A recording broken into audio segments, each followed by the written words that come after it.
Maama weebale nnyo era ekibuuzo nkisuubira mu bakyala abakulu nga ggwe. Bano babebi bano sibasuubira kibuuza bakitya.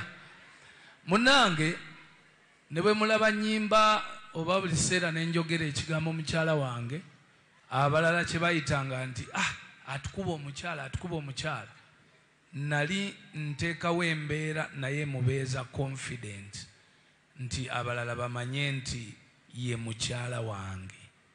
Oba kitegedde nti kati ne bwe mba nnyimba n'omuwala, kubanze vidiyo zange zibeera mu baaka beereere, ayina okumanya, oba kitegedde nti ono bba waani Wazwena.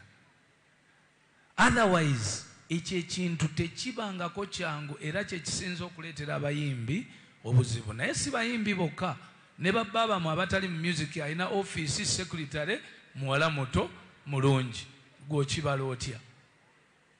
So nze ngezezzaako nnyo okulaba nti ebintu ebisinga ebiseera ebisinga mbeera naye awo.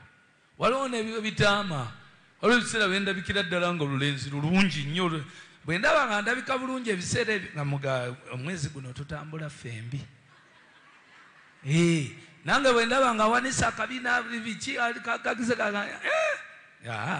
ogendako wa?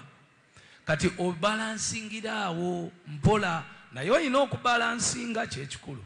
Bw'ogezaako kukola ebibi eyo sayidi,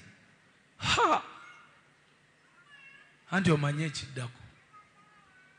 Okay, ekibuuzo kiri wano. Hello, Uncle Bebe. Hello, Anzwena.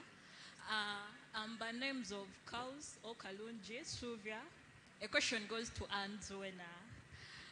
Since we're talking about marriage and beyond, I would like you in person, please, to give us some tips to ladies under 20 or 30s, and I myself.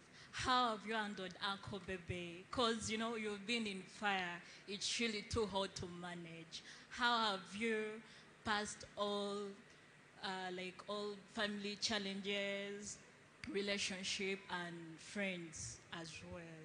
Please. I think the biggest challenge